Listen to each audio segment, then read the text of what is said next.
Welcome to the Reef Health and Impact Survey Training Program. This module is a recipe for the RIS survey.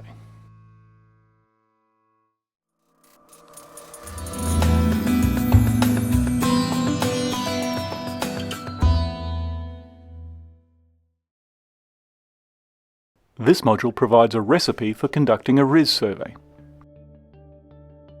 In the previous module, we were introduced to the RIS form and how to recognise the basic categories of benthos required to fill it out. In this movie, we look at how to choose your survey site and how to estimate percent cover of your benthic categories. In getting to know the Reef Health and Impact Point Survey method, we will also be introduced to the RIS Visual Aid. It's a useful aid to memory for working underwater.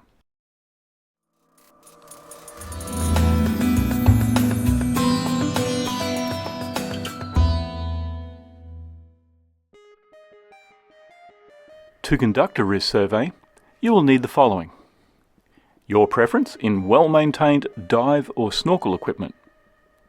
Remember, it is not essential to use scuba gear for RIS. A dive slate and pencil, and rubber bands for controlling your forms underwater.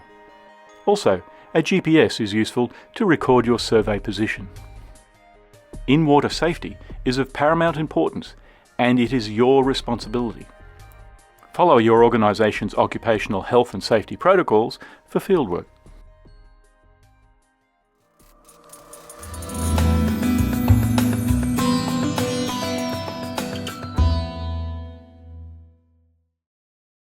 For practical reasons, we will use a schematic example of a RIS survey circle to make it easier to explain the techniques you will use.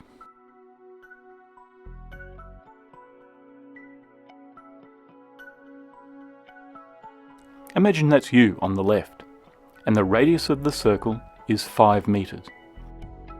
Everything in the exercise that follows is to scale, and we have used symbols to represent the various categories of benthos. Live coral, recently dead coral, macroalgae, live coral rock, sand. You can see we've used the same example in our visual aid to make it useful as a fast start revision tool whenever you are going into the field to do RIS surveys. But more on this later. Let's get started. In the previous movie, we saw how the first part of the RIS form deals with the location of your site. Some of this information, like the reef name and ID number, can be determined from a marine zoning plan or navigational chart. Once you are in the water, you need to define the habitat you are in, also covered in the previous module. First, you need to select a random spot. Here's one way to do this. Making sure there is no hazard in front of you, close your eyes and give 4 or 5 fin kicks. Now open your eyes and choose a recognizable point to be the middle of your survey circle. In this case, our blue Linkia starfish. This randomizes the survey. From the central point, imagine your circle as 4 quadrants. Swim north by the number of fin kicks needed to cover 5 meters. Now select a memorable point at the end of that radius. Swim back to your center point and repeat that step to the south, east and west, as seen from the RIS center. Use the right angle corner edges of your dive slate as an easy way to define the north, south, east and west points of your site. A RIS survey circle has a radius of 5 meters, which you can estimate by swimming roughly 3 body lengths. A good way to do this is to calibrate your underwater distances as fin kicks. Each person is different, so the very first time you do a RIS survey, you might use a plastic tape or a 5 meter length of rope. Our aim is to estimate the percent cover of all the benthic categories covered by the RIS form. What follows is our recipe. You can develop your own, that's fine, whatever floats your boat. Also, now is the time to familiarise yourself with the RIS Visual Aid and percent cover estimator.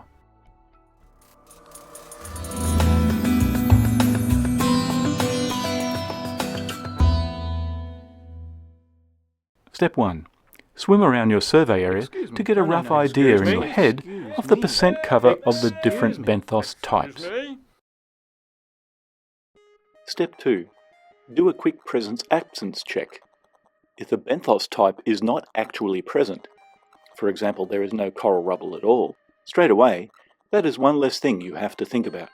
So mark it so on your RIS form. Step 3. It helps to eliminate the biggest, most obvious benthos first, so that you can then work with the less abundant categories to get the detail right. So identify the most dominant or abundant categories of benthos and assign them a percent cover. For example, if about half your survey area is sand, then assign it 50%. That leaves you with 50% to divide between the remaining categories.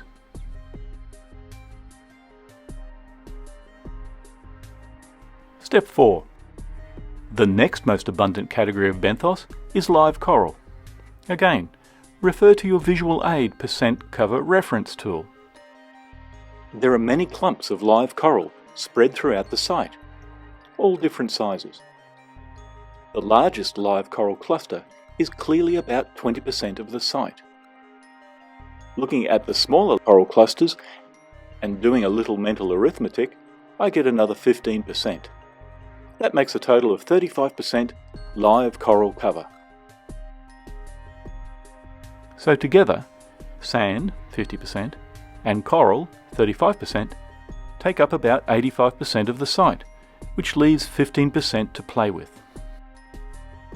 Of the remainder, recently dead coral is present, and although very small in quantity, needs to get a mention. So, 1%. Let's give live coral rock the remaining 9%, which brings our total up to 95%. That leaves 5% for algae, which is about right.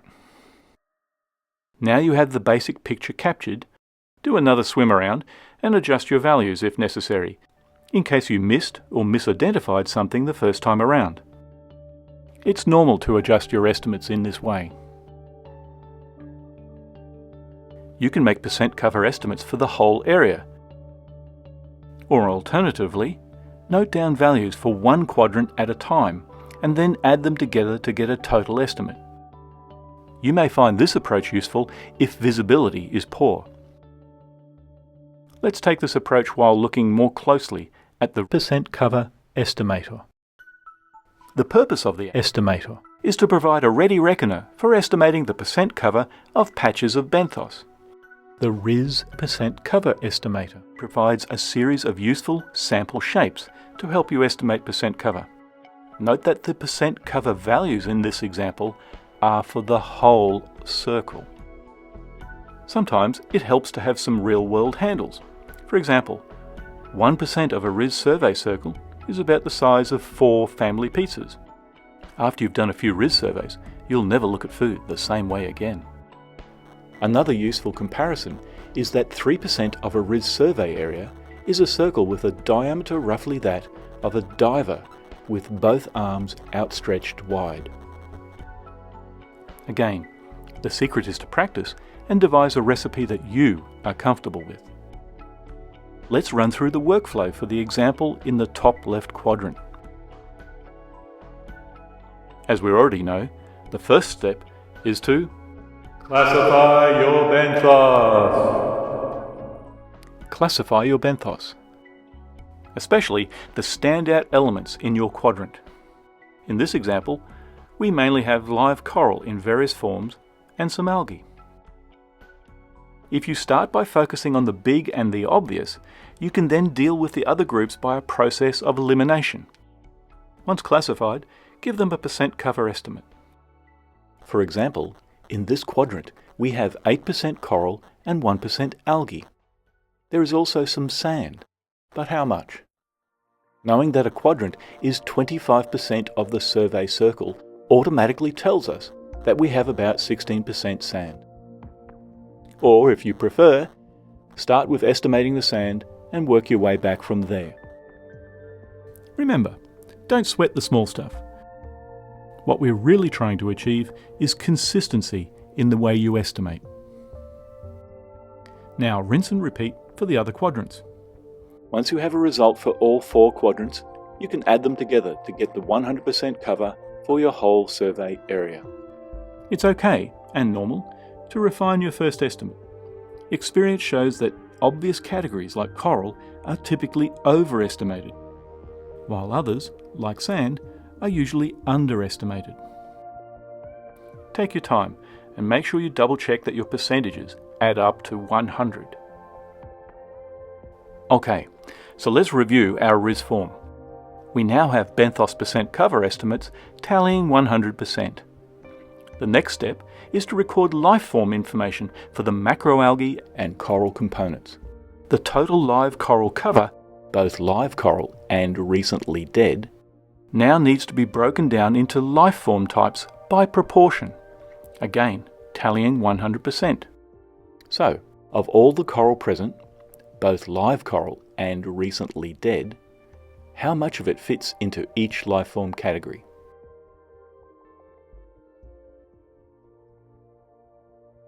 To do this for both corals and algae, we need to learn some life form terms. Life forms are useful terms to describe the physical life habit of the benthos we are interested in.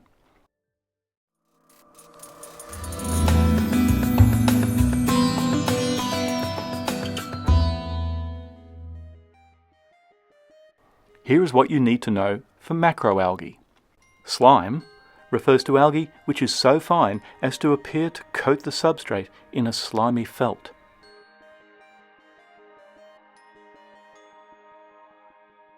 Tangled mats of algae are coarser and reveal their entangled fibres to the naked eye. For RIS purposes, filamentous algae form tufts of obvious straight filaments. Leafy fleshy algae are large and clearly plant-like with discrete fronds and stems. Finally, the largest and most impressive plants you will see on the reef form the tree and bush-like life form category. More common inshore, these algae are seasonal, forming large bushy colonies in summer, which break free and raft away, leaving an inconspicuous winter colony. Once you have categorized the algal component of your benthos, you then indicate the approximate proportion of each life form and its height. In our earlier example, we estimated there to be 3% macroalgae, which I'm pleased to tell you all belong to the tree bush-like life form category of modest size. In this case, we would give that life form 100% and scribe B for the height. Finally, note the option to circle Y for present. Use this when doing your overview sweep of your RIS survey circle. Basically, it's there to remind you what you saw, and then you need to go back and estimate the percent cover. Also, don't forget to indicate whether you took any photos.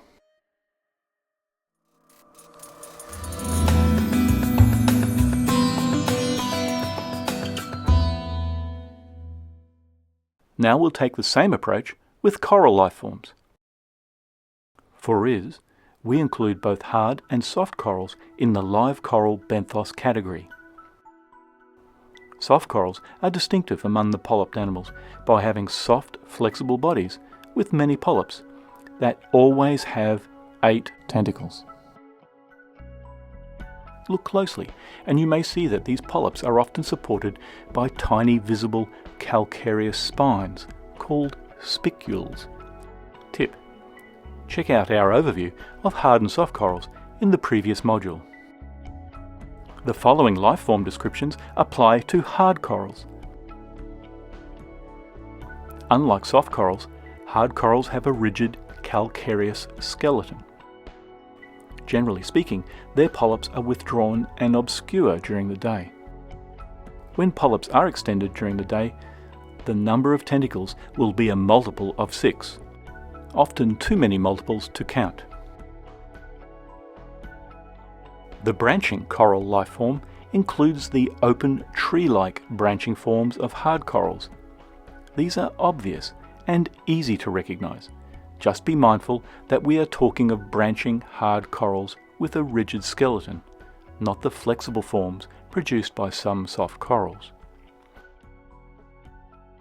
The bushy lifeform category refers to hard corals where the branchlets are interlocked in 3 dimensions, or where the colony is formed by dividing finger-like branches arising from a base.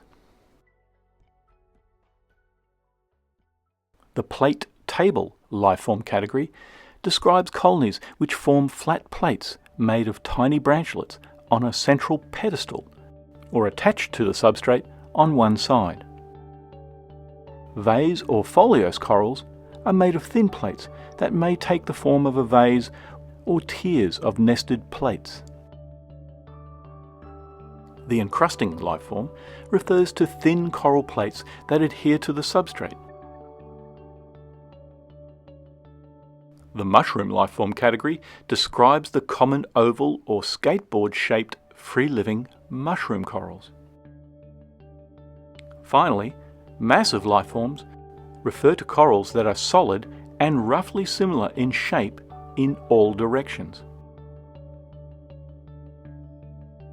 Now that we have a handle on these useful descriptive terms, let's put them to work on our earlier schematic exercise. Refer back to earlier in this movie to where we estimated the cover of live corals to be 35% and recently dead coral to be 1%. Important. Note that for coral observations, the RIS form combines the live coral and the recently dead coral benthic categories. In the next line, you can see it also asks for the proportion of recently dead coral in that total. Obviously, there is important ecological information about reef health to be gleaned from the proportion of recently dead versus live corals.